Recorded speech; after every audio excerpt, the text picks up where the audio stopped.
everyone. Welcome all to the Snail Trail 4x4 podcast. If you like going off-roading in Toyotas, wrenching on Toyotas, camping in Toyotas, and maybe even poking a little bit of fun at Toyotas, and of course, hearing about how fantastic 4th Gen 4Runner Toyotas are, then this is the podcast for you. That's right, ladies and germs. My name is Tyler, and joining me once again on another glorious episode of Snail Trail 4x4 is the one and only Mr. James Jimmy Jet. James Jimmy Jimbo Jet, how are you? I am doing fantastic. Nice. Thanks for asking. How's it going over there? I'm doing pretty good. Good. So yeah, we have a fun Monday episode for everybody here. Yeah, we do. A fun interview. We told you guys a little bit, I think last Monday, maybe the Thursday before, whatever it was, about kind of what we were doing this month for the giveaway.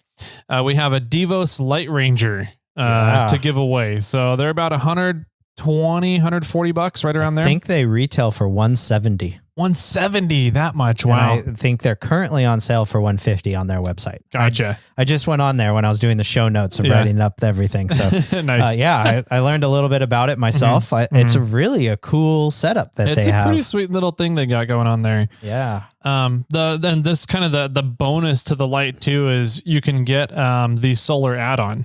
Oh, really? There's a little solar panel add-on, so you can just put it and it sits and like clamps onto the top of the light. So it's all up out of the way, and it kind of just keeps itself charged during the day, and then you can run it. We're getting 6 hours of runtime out of it down at Hammers. That's cool. Did you get the solar add-on too? I did not. Okay, but I will be. Yeah, so, yeah. That'll be cool. You connect it? You can charge it from your batteries in your trailer, though.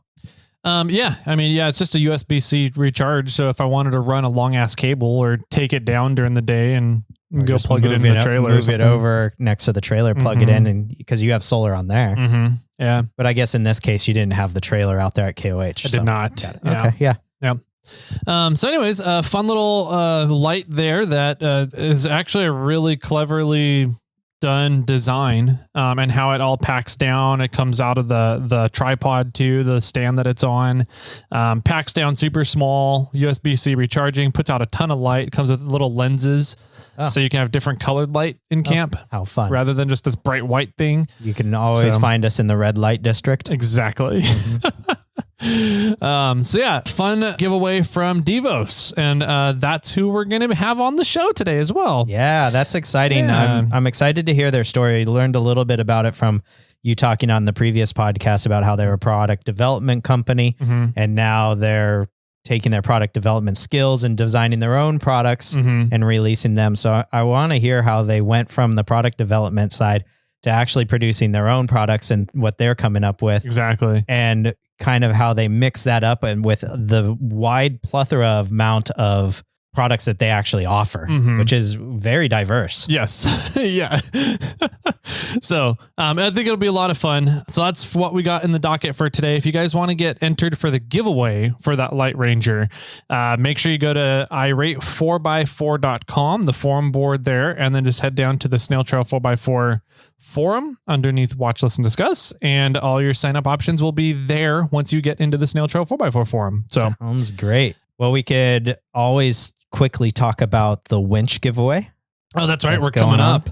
We are coming up. We'll look at how many reviews here that we're at. But I know we're getting close to 500. We're getting really close. Once we hit 500, that is capped. We're done. And we will figure out the best way to give away the WINCH and have a runner-up. And we'll allude and talk about what we might have for the next 500. Yeah.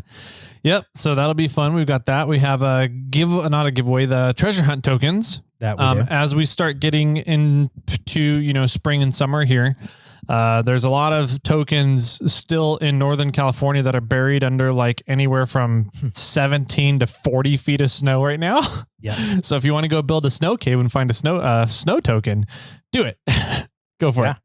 That, and there are tokens all over the place. There's ones down in Johnson Valley. There's ones out in Moab. There's ones all over NorCal. So if you have access to those, you can figure out where you're going to be at certain times and see if you can go find them. Nice. I like it. We got Moab coming up. We Cruise do. Moab. So we got to get everything prepped and ready for that. And we'll get to see a bunch of people out there. I'm sure we will. Yep. I already had people ask me if I'm bringing koozies out. Oh, nice. So yeah, we'll pack up stickers, pack up the booths and stuff, and we'll be out there. We'll be there for vendor night. We have some Yokohama chapstick that we do to give out, and koozies and what else? Stickers from them. Yeah. So good stuff. Updates on all sorts of fronts coming to you guys. And I think we're just going to keep this intro nice and short and sweet here so that we can listen and hear from Spensor and Rich from Devos and see kind of what their story and how they ended up where they are. So sounds great. Cool. I guess without further ado, we'll be right on back. Go ahead and grab your favorite drinks, your favorite snack items, and we'll be back with Rich and Spensor.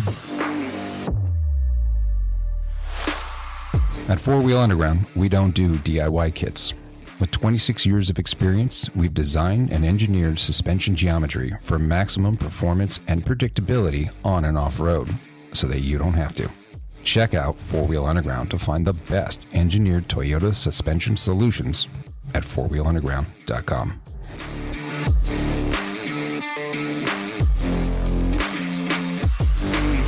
Welcome back, ladies, gentle ladies, kiddos, doggos, cattos, everybody out there. We have a couple of fun dudes here in our online fun virtual studio. We have Spensor and Rich from Devos Lighting. Let's go ahead. Let's get Spensor to say hi first so people know what you sound like. Hi, everyone. Spencer Posey, Devos Outdoor, and happy to be here.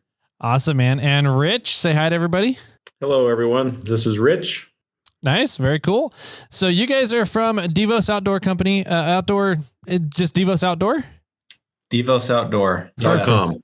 Yeah, devosoutdoor.com is the URL, but some people call it Devos, some people Devos, but because we're, as we'll get into it, we do a lot of product development. So the dev kind of makes sense, but Devos is how we like to pronounce it. Gotcha. So the name kind of came from development of outdoor solutions. What was the OS on part of that? Yeah. So when I got involved with the business, the Devos name had already been set up. And then, as we were kind of looking at what we're all about and kind of what is our why are we in existence? The development of outdoor solutions really kind of fit kind of the acronym. We were able to create the acronym and it kind of all made sense because that's what we're all about is trying to solve pain points that are happening in that outdoor experience and trying to improve those things through innovative product design. Yeah, that's cool because we'll get into it a little bit, but you guys have a very eclectic product offering of stuff here. And so it's going to be interesting, I think, to hear how you guys decided to move into one product versus another one in kind of this wide array. But the cool thing is that it's all related to outdoor recreation, which is really cool. You're in that outdoor recreation space, which is, what we're huge fans of here in the show. And I think a lot of our listeners are too. I think before we start talking about that, though, we need to know a little bit about where you guys came from. How'd you get to this point here? So let's start with, I know a little bit about Rich. I think we're going to end up talking a little bit about your Forerunner. So let's start with Spensor. Where's your background in here and what made you end up here in this outdoor space? That's a great question. So my background's a little eclectic as well. Okay. All connecting the dots. I'm putting it all together now. So, I don't know how far back we really want to get into it, but, I have an accounting undergrad, but I've always been very passionate about entrepreneurship. And I was able to transition from more of like a financial and analytical background into more marketing and product. And so for the last 16 years, I've been very focused on product management, marketing, and product development. So that's kind of my background. Rich and I actually met at a prior company. We were in the commercial furniture space. We did a lot of, development and launching of new products and marketing of new products. And so we made the connection there, became good friends, worked closely together. And then, over time, it just kind of evolved where we were able to work again together and build this company. Sounds good. So what is your title technically now? So I'm technically the CEO, but we all wear a lot of hats. And as you guys know, and my primary responsibilities are really the marketing and kind of the strategic and financial performance of the company. Gotcha. Yeah, you're one of those weird entrepreneur people that gives up the single hat, 8-hour a day job for every hat in the company and a 20-hour a day job. So You pretty much got that right. yes. We'll get texts and emails from Spensor at all hours of the evening. Yep. Yeah, I always like to say I gave up my 9 to 5 to work 5 to 9. Yeah, that's a good way to put it. Okay, so have you always just had a passion for the outdoors? Did that start from being a kid and going on a lot of camping trips with the family, or is that something you kind of discovered on your own later in life here? Yeah, we were pretty outdoorsy, from being a little kid to, my adult life. So yeah, I grew up camping and fishing and then we got into water skiing and wakeboarding and mountain biking and snow skiing. And so I've just always had a love for the outdoors. And growing up in Utah, it's just a mecca for everything outdoors with mountains and desert and red rock and just so much diversity. So I'm very fortunate in that way, in that, I just grew up with a love of the mountains and then, getting to know Moab and Lake Powell and the swell. And there's just so many amazing things, in both northern and southern Utah. So, and then, branching out into other states and things as well. But certainly growing up in Utah was pretty awesome. Yeah, there's a lot of recreation opportunities in Utah. Some world-class skiing, some world-class off-roading, rock crawling, dispersed camping, mountain biking, rock climbing. There's a ton of stuff out there. It's pretty cool. What would you say? I'm curious. What is your favorite form of recreation? Like if you had one day left to live, what are you going to go do?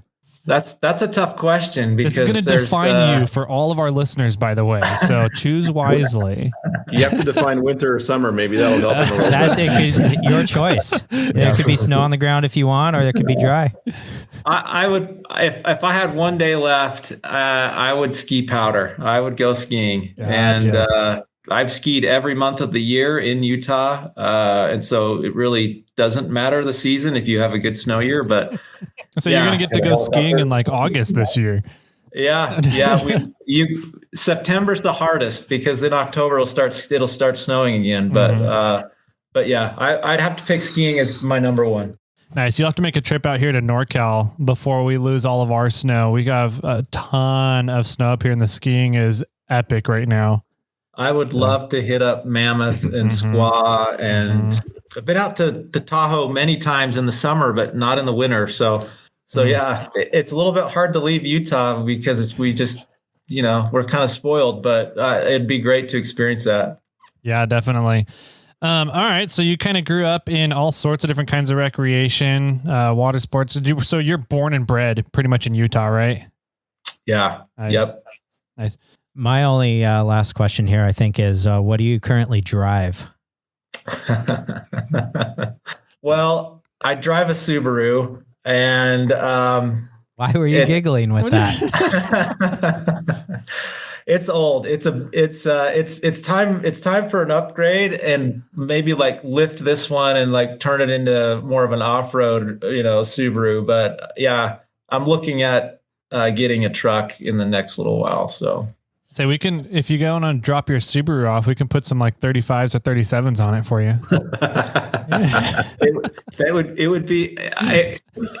Have you guys heard of the Gambler that they do out here? Gambler 500. Yeah. Yep. Yeah. It could be. It's maybe a little too nice for the Gambler, but not by much. So yeah, I think 35s would be great. Perfect. We'll get okay with some sawzawing? Absolutely. Yeah. Okay. Absolutely. We can make it work then. Sweet. Sawzall, zip ties, baling wire, duct tape. We're in. Yep. CJ chassis, maybe something like that. Yeah. Yeah. You say a CJ chassis? Yeah, it's about the right length, right?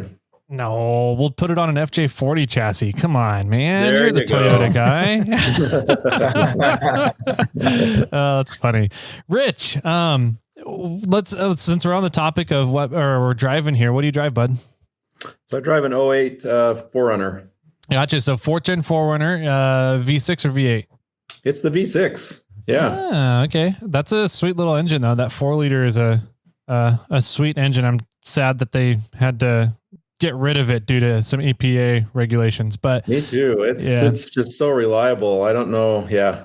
It's a great motor. I really like it. Nice. So what do you do with your 4Runner? What kind of recreation activities are you into? Like Spensor, I've kind of grown up outside. I did spend, from my married days, actually from my youth on, after college, I've just jumped into a lot of different things. Off-roading was huge when our family was young. We had a little Cherokee with a 5-inch long arm kit on it, and we just ran all over the place in that thing. That was awesome. We'd camp on trails. It was before overlanding was overlanding. We just called it car camping. Jeep camping. Yeah, right? Jeep camping. Yep. I also love dirt biking. I could go dirt biking every week. I've got a sweet little trail bike to do the single track trails up here in just up close to my home. Works great in the desert too. What kind of bike? I have a little Beta 200. All right. Do you do any dual sport stuff too, or? No, I don't. I think I'm getting past the age of where I want to be on the road with other people. Fair. Smart. I'm already at that age, so. I figure I can, there's a crash, it'll be my own fault, and the injuries won't be too terrible at that point. So I was always told that I can't get a bike until my mother dies. And now my wife says, well, you can't get one. Once she passes away, you're not allowed to get one until I pass away. So, yep. Oh, well. Nice. Bummer. Cool. So you've been growing up doing off-roading. You're, I guess, more of into power sports, I guess, more than kind of just the outdoor recreation like Spensor is. You're more into the motorized recreation side of stuff then, huh? You are correct. I mean, we have 4 kids, and so we have 6 dirt bikes. We load them up into our toy hauler, and we just go enjoy the outdoors. We've had a boat for a while and enjoyed water skiing, water sports, but yeah, you're correct. Power sports is me for sure. That's cool. So what do you do? What's kind of your title? What do you do with the Devos here and the grand scheme of things? Yeah, good question. My degree is in product development, product design. I've done product design my whole career, ranging anything from commercial furniture with Spensor to, military vehicles and firearm grips, earphones, just a lot of different things over my career. So my primary responsibility here is product design, getting things ready for production. But I also run customer service, customer experience, the affiliate program, and trade shows, do a lot of that stuff. So just like Spensor, wearing a lot of hats, but we're really glad Spencer's here to take the leadership role. We're really happy to have him come on board and take that over for us. Did you kind of start Devos then? Are you one of the Genesis people of it and Spensor came along, or how did you guys end up with Devos here in the controlling seats that you're in?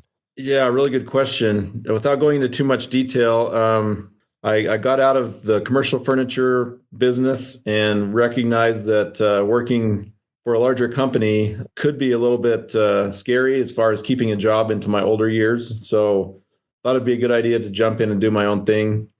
Devos invited me to come do some design work. And once I did a couple of designs for them, they brought me on as a partner. Shortly after, there was some reorganization. Mm-hmm. There was only 2 of us left. And then we brought Spensor on. So there's pretty much 3 of us that run the company now. That's a small group for the things that you guys produce. That's impressive. We do have a couple of employees now, but okay. But as far as tackling most of the business, it's the 3 of us. We've been bootstrapping it pretty much for the last 2 years, and we're making some great strides. But we're growing and starting to add some people, and we've had some really good partners that we've contracted with to help us in areas that we just don't have the bandwidth or the expertise. And like you guys know, you just you try to figure out who are the best people to help you get where you need to go. And and work with them until you can either hire them or, hire someone that has that skill set to keep the momentum going. Yeah, for sure. I think both Jimmy and I are kind of at that point right now with our own stuff. Like, man, so that's cool. So you guys are down to what, 5 employees? Then you said you had a couple of employees working under the 3 of you, or? Yep. Yeah. So that's impressive. Yep. So we have a financial partner, and then we've got 2 employees. So there's 6 of us total. Wow. But 5 that are really, focused on the day-to-day operations of the business. Yeah. That's cool, because you guys do some really fun products that are very varied, eclectic, as we were calling it earlier. Obviously, where you guys are awesome enough to donate a LightRanger for the giveaway here for the show for the month of March. So let's dive into the LightRanger a little bit. And what I have been looking for a light, an area light like this for quite a while. So it was last year in Moab. I don't know if I told you guys this story. The listeners know it, but last year in Moab, I just destroyed the leaf springs on my 4Runner. I broke all 4 leaf springs right at the center pin, and there was nothing to hold up the vehicle anymore to get off the trail. And so we ended up having to, essentially, we set up a fabrication shop right there on the trail in Moab, and it went into nighttime. And it was dark, and everybody's kind of running around and trying to do this fabrication work with headlamps on. And I was like, this would be so much freaking easier if we had an area light and an area lamp of some sort that could light up the area for everybody to work in. And so I started down this road of like, all right, what's some different lights? I want something that's USB-C rechargeable first off. And there's a lot of area lights out there that just aren't USB-C rechargeable. It's really annoying. And then I was like, man, I also want something that puts out a good amount of light, because there's a lot of lights out there that have, I don't want to say shitty LEDs, but they're subpar LEDs in my opinion. And they don't do a good job at dispersing the light. Maybe it's the lenses on them. I don't know, but they didn't do a good job. And then I was like, there's a couple options there that are USB-C and they put out a ton of light, but they're this really freaking bulky thing that I don't want to have to pack up and throw in the 4Runner. It takes up a ton of space. The form factor of it just kind of sucks. Or it's like, it doesn't come with a stand and it ends up in everybody's eyes while you're working. There's no way to get the light above people. And then I don't know what led me to the LightRanger, but I remember seeing it. I think I might have saw an ad on social media or something one day, and I was like, well, that's pretty cool. It's a nice form factor. It gets up high. It puts out, it looks like a nice amount of light. It's USB-C rechargeable. You guys have a solar charging option for it. And so I was like, this is actually pretty freaking cool. And then I saw one at an Offroad event and got to look at it in person. I was like, that's bitching. This is what I want. This is what's been kind of fulfilling all my needs here. So what kind of inspired you guys to do that? Were all those design choices very, very purposeful, or were you just like, this is kind of what we have available, so what we're gonna throw together? No, it was very purposeful, even down to the angle of the LED panels. Oh, really? Okay. So we wanted area light to be similar to the lighting in your home or the lighting you'd have outdoors, where obviously the light's not in your eyes. And then we didn't want any wasted lumens going up into the sky where you just don't use it. Most lanterns don't have directional capabilities. So when you turn them on, they just go everywhere. Even the height of it was well thought out. Interesting. So at 9 feet with our telescoping pole, you could fit it in the back of like an SUV or a trunk of a car, right? So we wanted to go as high as we possibly could go without too much expense and then still fitting it in your vehicle. So the height was well thought out. The angles of the LEDs give you good light right underneath and then spread out to about 50 feet in diameter, 50, 60 feet in diameter. We wanted a light that had more lumens than what you could buy off the shelf and more lifespan that you can generally buy off the shelf. So we went with, instead of some of the 900 lumen lights that you buy in the sporting goods store, we're 1200 lumens. And instead of 2 or 3 hours of life, we're 3.5 to 4 hours of life. So we just wanted to kill it with the design. I think we did a pretty good job. You can hang it under your tent or an awning, take it off the pole, flip it upside down, use it to work on your vehicle. Oh, I didn't think about that. Yeah. We've done a whole evening build series we're working on right now of using the LightRanger to add parts to our 4Runner after dark. So nice. It's going to be a really cool series coming up soon. That's cool. Yeah, the lifespan was another thing that, since you mentioned it, we were actually getting like 5 to 6 hours of life out of it down at King of the Hammers without the solar setup on it. It was just off one charge from the USB. So it was really impressive. I like the lenses that come with it too. So you're not locked into this bright white light for the area. You can put it on yellow or orange or red, or you have a varying degree of color options to light up your area too, which is pretty cool. So I thought it was pretty cool. It's been working out really well. I bought a couple for employees as well, and they've been loving them too. So yeah, job well done on those. Are you guys looking at expanding options for the LightRanger at all, or are you guys looking at expanding the LightRanger line for the LightRanger, or any can you give any details on that? Or yeah, it's met such a great kind of need, and I don't know, I guess solve the pain point in a very effective way for so many people, and that we're really trying to build, kind of a whole ecosystem around this concept. And so, the filter kit with, the colored lenses, that was one of the first ones that we added, again, based on customer feedback. And so, that was kind of the first, and then the solar panel that attaches to the top so people can be totally off grid and not have to worry about plugging it in.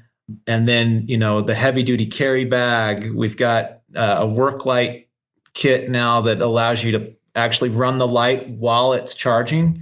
So at full height. So it's got a 10-foot long USB-C cable and then a PD, 20-watt charger. So if you do need to run it for extended periods of time, you can actually have it at full height, and it will charge the battery faster than it depletes it with the LEDs. So nice. You could run it for, if you're working on a project, on your rig, and you don't have good lighting in your garage and you're working on it all day or all night or whatever, I mean, you can just run the light as long as you need. So yeah, we're definitely building accessories around the product. We're looking at some other cool stuff to add on to that ecosystem later this year. Again, just to kind of keep adding to the functionality and improving the use of the product, as well as, we're looking at other types of improvements to the product, again, based on customer feedback. So yeah, the work light kit is kind of the latest one.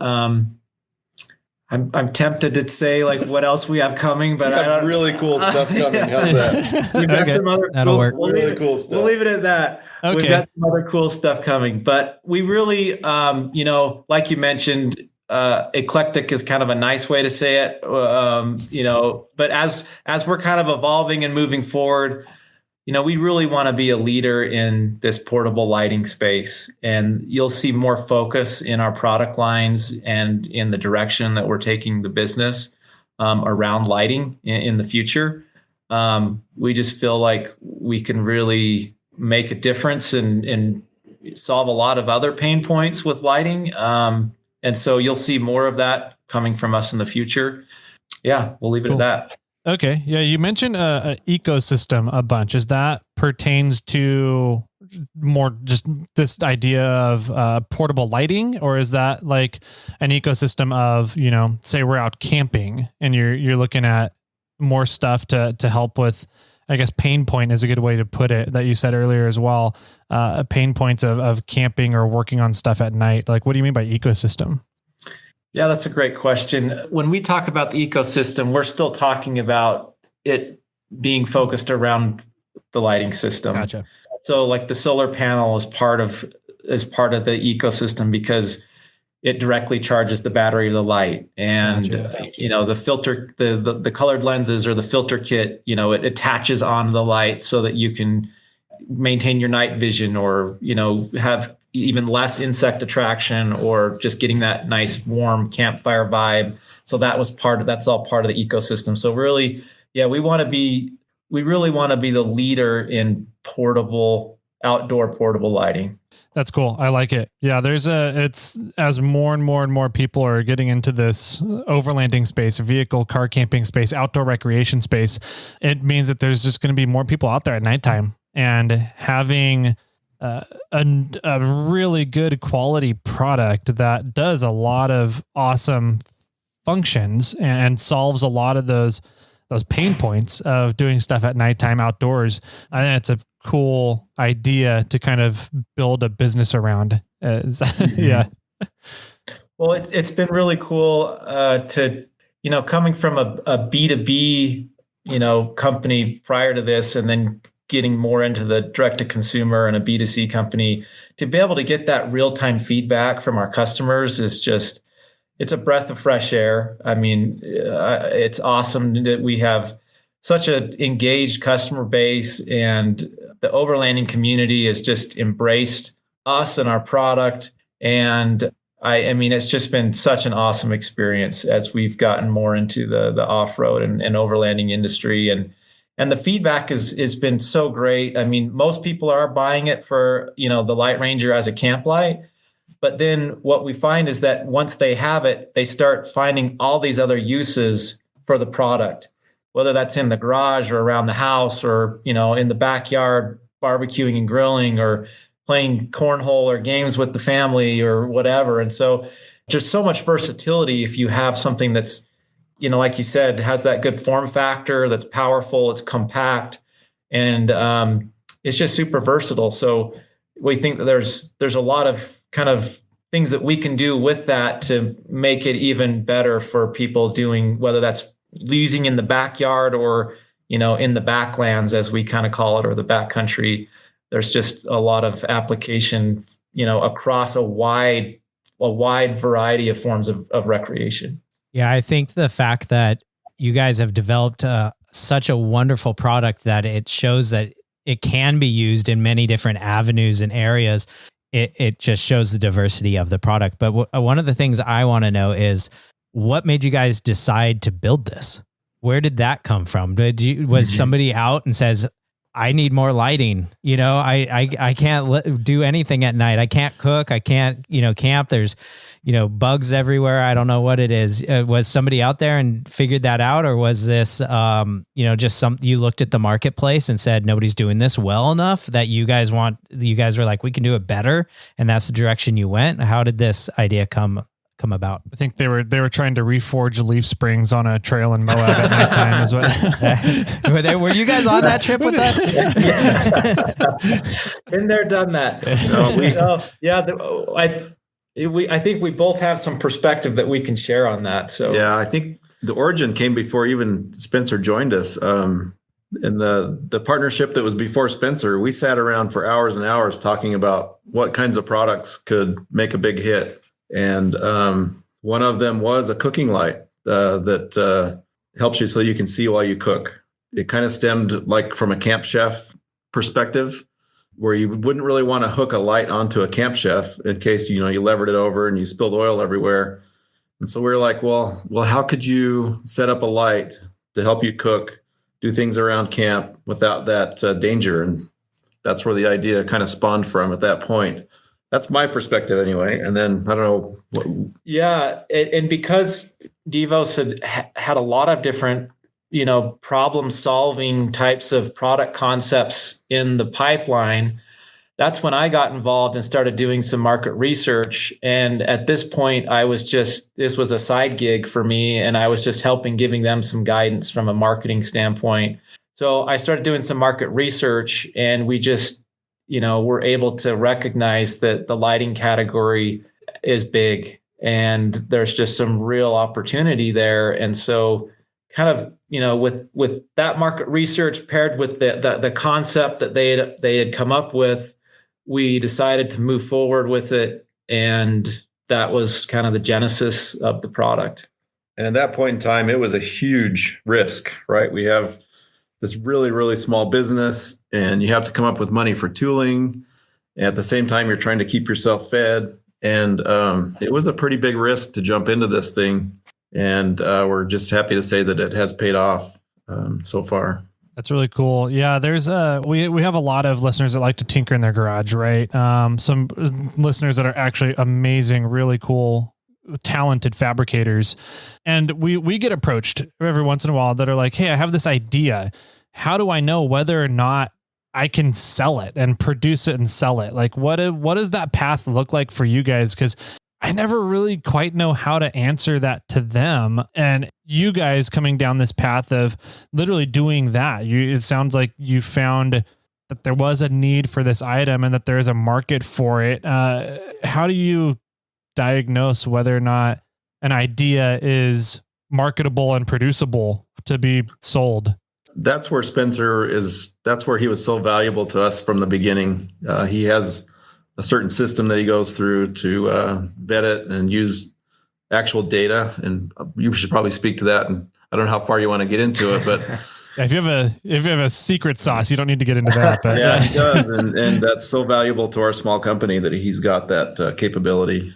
Well, I will share that, from any kind of entrepreneurial or product idea, there has to be a couple key components as you're evaluating, whether something should be pursued or has legs. And when you're just looking at the concept, there has to be a reason to believe in the product that you're developing. So is there a reason to believe? Is there a need to believe it? Is there a way that you can show that the product is better? So quantifiable support. Can you do some kind of testing or gather data that shows that there's a way that your product is better?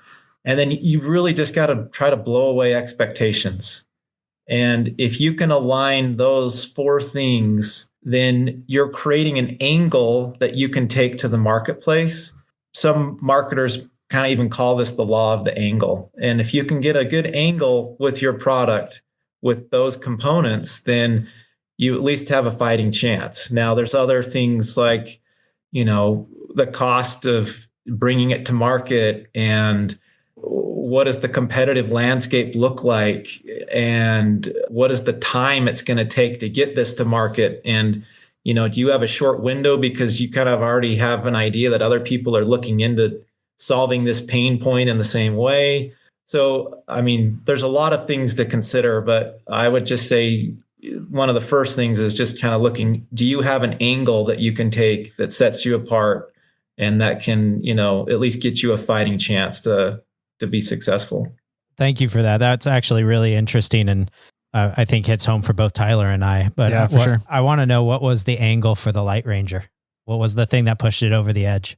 As we were looking at kind of the features and benefits and like the pain points it solves, there wasn't anything out there that really created this elevated light source where it kept the bugs above you instead of in your face. We could get it to a really compact size. And I think that the pain points that we saw that we were really trying to solve was obviously the insect attraction. If you've got a bright light, it's just going to attract bugs. But if you can get that elevated, then it keeps the bugs above you. So that was a big one. Yeah, you got to be careful. Bright lights attract Jimmies too. If you have a bright light in your camp, Jimmy shows up. You got beer? You got beer? What's over here? That's funny. The other thing too is just like most lights, you're putting, if it's like a camp lantern, you're putting it on this table, you're staring at this, so if you have high lumens, then it's like you're seeing stars, like anytime you glance at the light. And so it's like, it's just so ineffective sure, you could have 2000 lumens on the picnic table, but then anytime you look at it, you're seeing stars. And so that elevated piece was huge from that aspect as well. Yeah, that's one of my issues. There's another company out there that essentially it's like a balloon on a pole that inflates, and once it inflates, it disperses the light everywhere, and it lights up a huge area, but it's so bright that anytime you look anywhere near that direction, and then you look away to do something, and you're working around the camp area or something, your night vision is gone. And so like they're cool in theory, but I always hate when people break those out at camp, because I'm like, I can't see anything. It's so bright, I can't see anything. And that's another reason why I really liked your guys' stuff, is it seems like it doesn't impact my night vision. I don't know why that is, but it seems like it's very functional. I can get around very easily and see everything very easily without straining or without losing night vision here and there. It sounds like you guys intentionally did that, but yeah. Yeah. Well, and, again, we were fortunate enough that we could get patents pending on this product and also some of the ecosystem, accessories and things. And congratulations. So that's positive.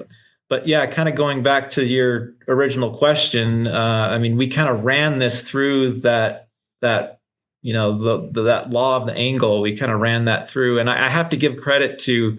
So when I did an MBA, and I had a marketing professor that was really big on this, and it was an entrepreneurial marketing class, and it was one of the ones that I just absolutely loved, but it's super applicable, and I've used it throughout my career. And so, yeah, we walked the light through the process, and, it kind of checked the boxes. And so, we move forward.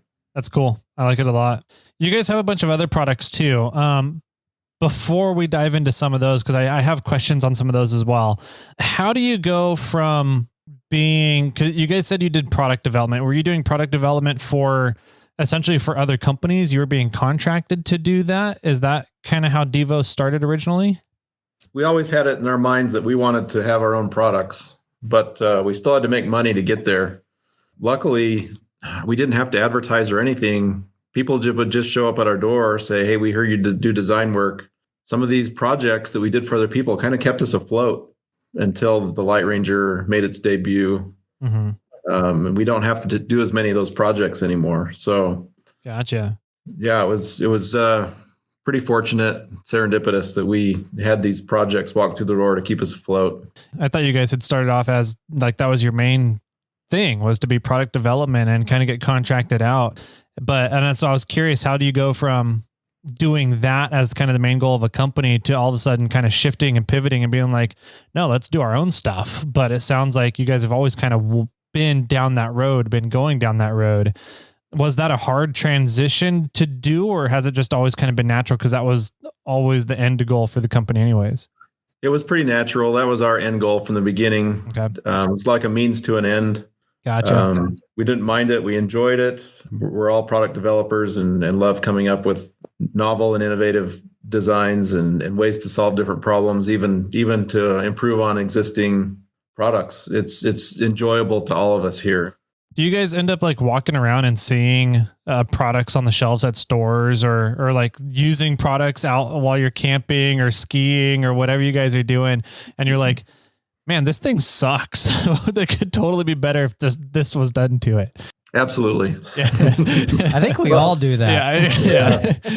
Well, and Rich and I think have been ruined for life because we working in the commercial furniture space. Like anytime you go anywhere, like we have to like flip the chair upside down and say, who makes this? And, if we ever go to like a conference or summit or something at a hotel or a convention center, we're always like, what kind of table is this? Who makes this chair? Man, this thing is not comfortable. Man, This thing weighs a ton. Like, or I designed that. That's cool. Or we'll see our products out there. Yeah. And we're like, oh yeah, this is good stuff. It's kind of fun to see your chair on the sidelines of a NFL football game or something like that.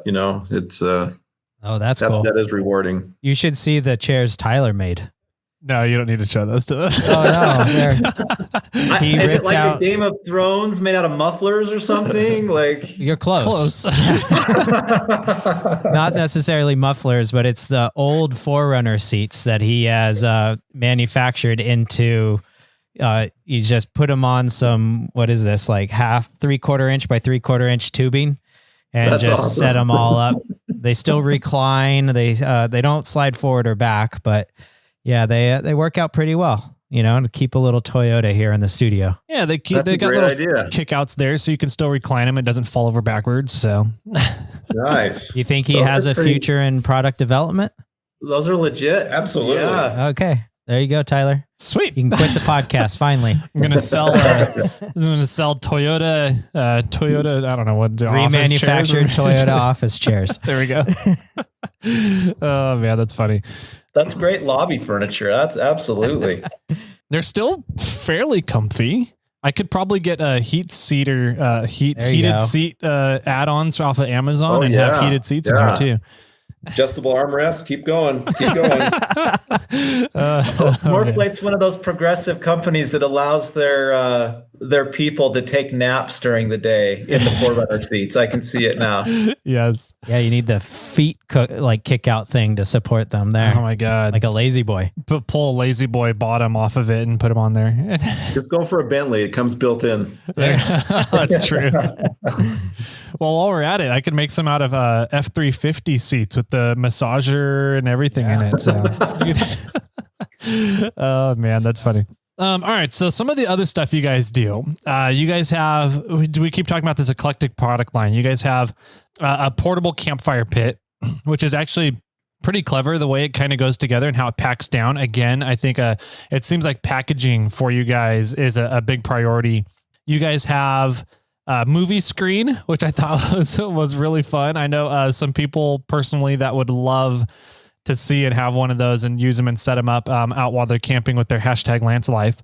There you've got gun racks for hunting. You have fishing pole racks. You've got umbrella pole ground stake holders. I forget what those were called, but you guys have this eclectic line of stuff. Like what else are... What's your guys' favorite products that you have come out with other than LightRanger that you're like, man, we're really proud of this one? They're all pretty cool in that as we were trying to morph into our own products that we sell, right? We found problems that needed to be solved. Like for instance, the rifle rack. I like to take my kids shooting, and you'd put the rifles out on the plastic folding table, and the muzzles are pointed down range when you're target shooting. And even when you clear the range and say everything's cold and not hot, you still send your kids out down that range to set up targets, and the guns are pointing right at them. So yeah, that's a good point. The rifle rack solved a few problems. The range rack, we call it. It puts the muzzles in a safe direction, keeps them out of the dirt, keeps the rifles out of the dirt. You don't have to lean it up against the car in the back of your pickup. That probably is one of my favorites. The design was really fun to work on. It solves a huge problem, improves safety with your family. It's really sturdy. It was just a really good solution to a problem. The slam stake was born out of my wife's frustration with holding up an umbrella at soccer games. Okay. And she said, well, why can't you make something that holds the umbrella? It's kind of like our beach stake that we had for our boat, those big, huge sand stakes. Gotcha. Yeah. Yeah. The built-in slide hammers. So we spent some time on that and turned it into an umbrella holder, which we then turned it into a stake that could also hold the LightRanger. So it works with the LightRanger with flagpoles and umbrellas and just about anything that has a diameter of 1.25 inches and under. Did you say that there's a slide hammer built into that? There is, yeah. Oh, I didn't notice that. I just thought it was a stake that you just kind of hammer into the ground with a hammer. I didn't realize there's a slide hammer built in it. That's pretty clever. So that's the slam section.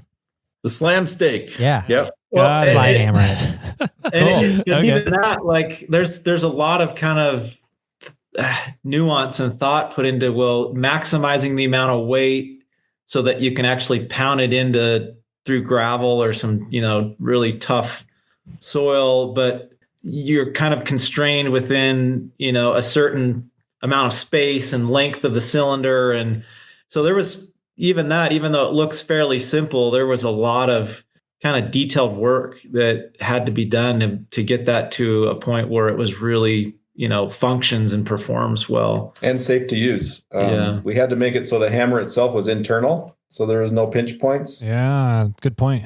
So we made sure there was no way you could hurt yourself when you use this hammer. Nice.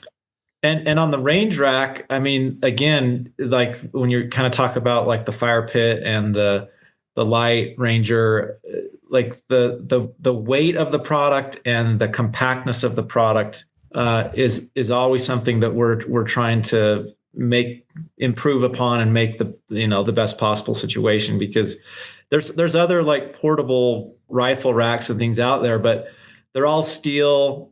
They weigh a ton, or people will use there's like wood ones that are just kind of in this V shape, but they're not compact. They're not lightweight, and they're a pain in the butt to use. And so again, it's all about kind of that user experience. And getting it to a form factor that just makes it really portable and easy to use. Nice. What about the fire pit, the portable fire pit? I want to know a little bit more about that. And what was your guys's the pain points that I love this term, pain points that you're solving. What was the pain points you were solving with the fire pit? Good. Everyone knows Solo Stove, and Solo Stoves makes a great product. Mm-hmm. They work really well. Again, with COVID and everybody getting outside more, like Solo just blew up, and we saw that, and we were starting to get some traction with the LightRanger and with the overlanding community. And the Solo Stoves are great, but they're just so bulky. And so we figured out a way where we could still get it to be a low smoke, high combustion. It burns really clean, but packs up flat and doesn't take up any space in the rig. So, we played around with different sizes and ventilation and hole patterns and, and even different materials. And we started out with, just a USA made cold rolled or, mild steel, and it worked well, but it was 28 pounds. And even though it was in like it was only 1.5 inches thick in the bag with, in like an 18 by 18, 18 inch by 18 inch, it was pretty compact, but it just weighed too much. And so we figured out how to get it thinner, went to stainless steel, and now we're relaunching it this spring in the stainless steel form factor, and we cut the weight in half. Wow. So it only weighs 14 pounds now, still in the same form factor. And it took a very kind of unique ventilated hole pattern that allows the stainless steel to flex as it gets hot, but then as it cools, it goes back flat. So you don't get any permanent warping. It does flex a little bit in the heat, but it goes back flat as it cools. So again, there's some kind of cool nuance behind the design. Yeah, that is really neat. I'm always curious about portable fire pits, and I didn't realize that you guys, I guess now that you mention it, I do remember reading that in the description that it's a smokeless design. That's a huge, I was just like, it's a badass fire pit that packs down super small and you can put it anywhere you want when you're going camping. But it's having that only 14 pounds, smokeless, and a small form factor. That's pretty neat. And I also, metallurgy fascinates me too. So being able to find a way to cut the holes into it so that it can still expand, but then retract just fine. It doesn't have any permanent effects on the fire pit itself. That's pretty cool to be able to figure that out too. What about the movie screen? That one's fun too. So, and that one is interesting because our other business partner, Chris, he actually designed that product for Camp Chef many years ago. And back then, again, the pain point was if you wanted to do an outdoor movie, you had to get a big blow up screen. And then you've got this fan running and the wind is blowing it. It looks like it's a sail in the wind. So everything's moving around, and there wasn't anything that had like a good solid frame where you could get a really big outdoor screen for, backyard movie nights or whatever. So he did the design on that and then, kind of made improvements and sizes and changes over the years. And then, Camp Chef did really well with the product, but then as they got more into like the Traeger style smokers and as their product line has expanded, they just kind of lost interest in it. So we actually bought the product line back because we knew how good it was. We designed it in the first place. And then again, as we're kind of growing and just kind of being scrappy and looking for opportunities to keep us rolling, we bought it back and started selling it direct. And so we've got screens in our product portfolio. Another cool thing about the screens is they're made out of a silver infused Oxford nylon. And so the screen itself is kind of a gray color, which helps with the dark contrasts in your video. But because there's a silver infused thread, it reflects as if it was bright white. So you get good contrast and perfect reproduction out of this high quality Oxford nylon screen, as well as a sturdy metallic frame. It's a really good value. How far down does that pack down to? different sizes. Yeah, it depends on the size.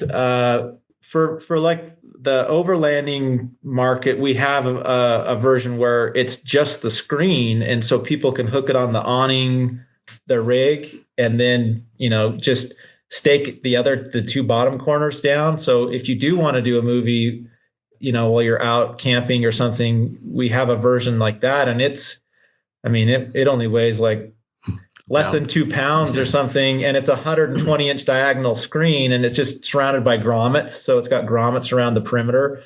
So it's easier you just kind of get that thing taut, and you can use it just about anywhere. It's like an 8.5 by 11 by 2-inch box or something. It's super compact because it's just a screen. But then we have a 92-inch version that has a steel frame, and that one's really easy because it's all self-contained with the frame, and it's about 36 inches long and maybe 12 by 3. Like yeah. 30 by 12 by 3 or something. That's pretty good. So that was super compact. That we had some bigger versions, but we actually are sold out right now on the bigger versions. And so right now it's just the 92-inch or the screen only. That's the 120. Gotcha. That's cool. What about some other stuff? I know that you guys I know that you're looking at developing into the lighting space a little bit more. Are you guys looking at doing any more expansion of those already product lines you have other than the lighting space? Like, have you thought about making super compact but strong shooting target stands? Because that seems to be another thing I struggle to find. I haven't found a good shooting target stand to like put some AR 500 plates or something on while I am going out target shooting. There's just nothing really that packs down really small that I can just throw in the rig if I want to go on a big weekend camping trip or something. Mm-hmm. Yeah, we've been pretty open to different ideas and opportunities in the past, but I think as we're kind of growing and maturing, we really want to focus more on the lighting category, and again, kind of that ecosystem around the light. So that's where you'll see a lot more of our product development being focused in the future. We want people to really just, if they're thinking about portable outdoor lighting, we want them to think of Devos, and that's kind of the niche that we really want to focus on. There could be other types of products that come up along the way. So, never say never, but you will see more focus on the lighting side moving forward. Was the game plan for the company to kind of do a bunch of eclectic items and then see which one really takes off and then niche down in that market and go with that? Was that sort of the game plan from the start? Not necessarily. Okay. That's fine. I was just curious because you covered the gamut on a wide range of items, and then, one took off and now you're headed in that direction, which makes sense. Yeah. Well, and yeah, I guess in that regard, yeah, we were just solving different pain points, and you kind of had certain people some of the founders were more passionate about kind of one category, like the fishing side versus the hunting side. But then, when we found the light, it's just such a versatile product that for just about anything outdoors that, that's where, as that took off, it made sense to put more strategic focus around that and really build a brand around that. Yeah. You can hit the fishers and the hunters with the LightRanger. So yeah, absolutely. That's cool, man. I think you guys that's where we have a funny story about using the light fishing. Oh, well, let's hear it. Who should tell this story? Yeah. Well, I'll start, and you correct me if I'm wrong. So we got a email from one of our customers that took the light fishing on his fishing boat. I think he just had it set up on the tripod, and the way he wrote it up was just hilarious, and we appreciated the hilarity that he put into it. But basically, the whole light went over the side of the boat. Oh no! And they tried with their nets and everything to grab it before it sunk.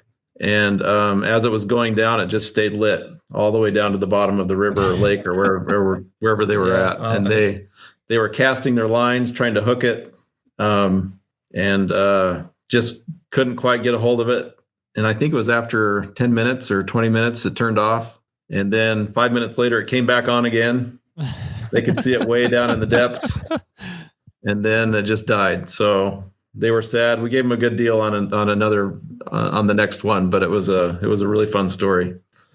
That is hilarious. It was almost like this motorcycle headlight or something almost that looked, whereas it was like sinking down into the depths of the lake and just lighting up everything as it went down. And then, they were, working so hard to try to rescue it. And then it went off and then they lost all hope, and then it went back on and their hopes went up again and they started. So it was just, but the description of it was pretty entertaining to read. So it was fun for us because we hadn't designed it to go submersible in water, and then to know that it did stay lit for 20 minutes was pretty fun. Yeah, definitely. What is the rating on that? 67?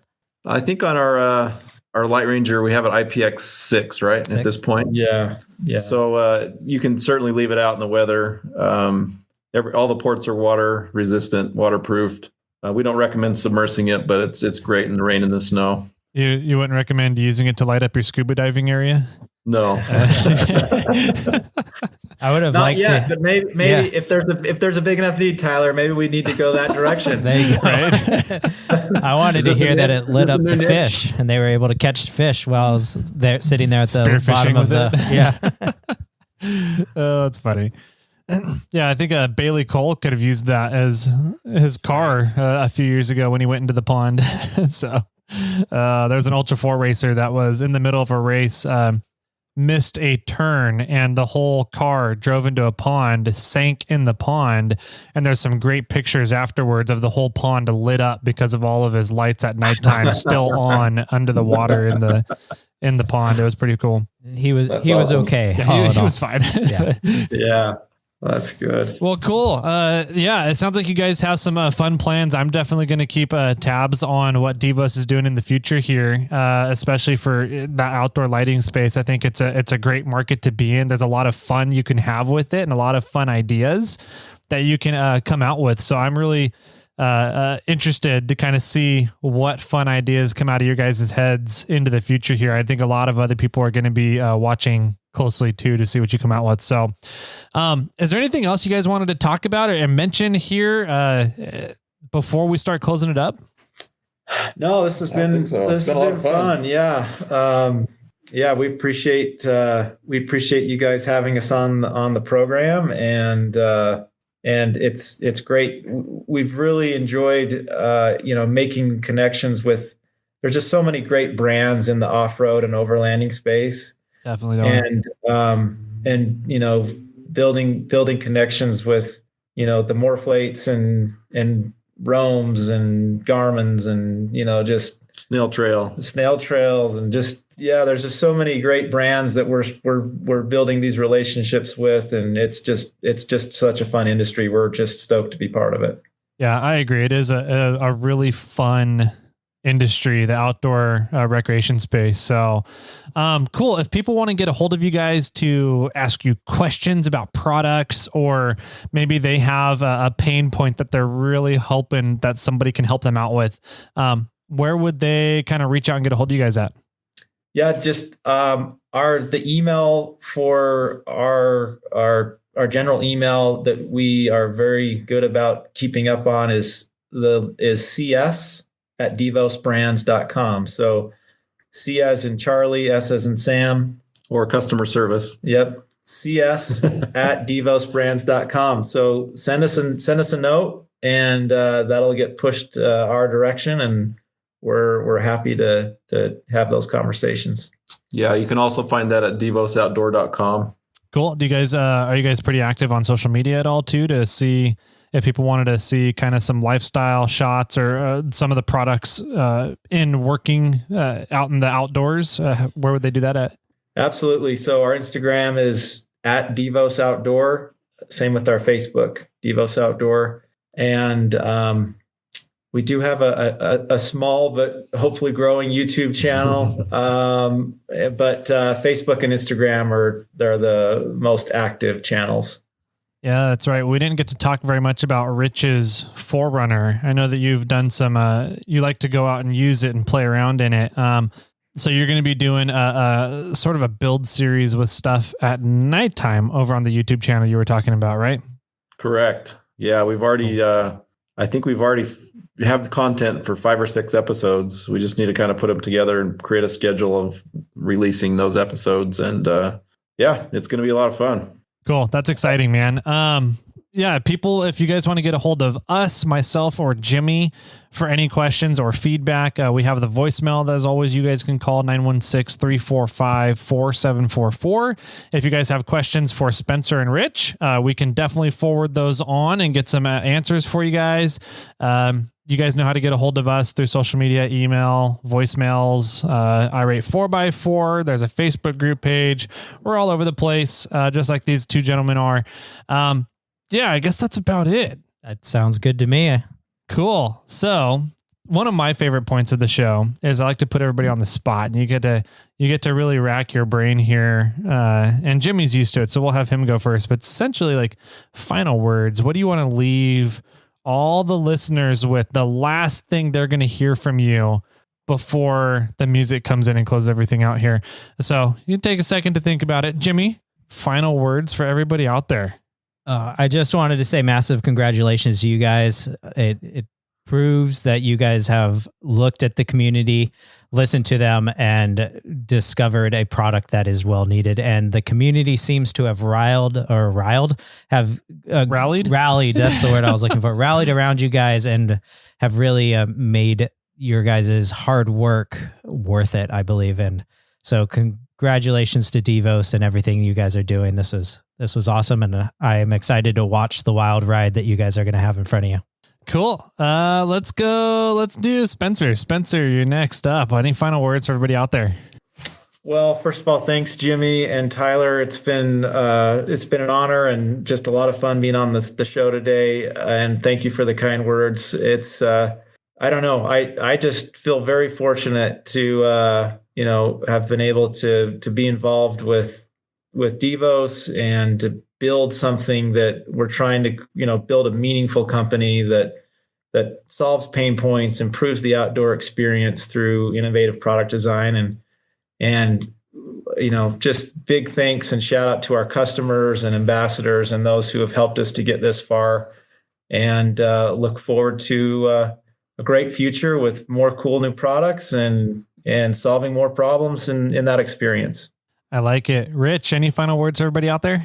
Boy, Jimmy and Spensor kind of took the words right out of my mouth. I just really want to thank all of our affiliates and ambassadors and those that have rallied around us on social media with tons of content, pictures, words of advice, words of encouragement. Even when we go to trade shows, just the community there have welcomed us with open arms and supported us whenever they possibly can. It's just been a really good ride for us with the Overland community. Awesome. Sounds good. I like it. We're looking forward to seeing what you guys do in the future. Looking to see you out at some shows, some events, hopefully get you out to NorCal to do some skiing here, Spensor. And with that, my friends, keep crawling.